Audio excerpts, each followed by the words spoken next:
Satnam, KYTT. So excited for all of us who are finally graduating.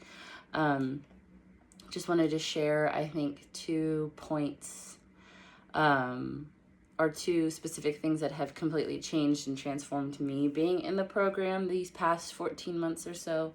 Number 1 being, I have finally learned how to breathe, how to harness my breath, how to take my breath in, and how to allow my breath to be my biggest support. I know it sounds really small, but I've learned how to breathe, and that's pretty incredible.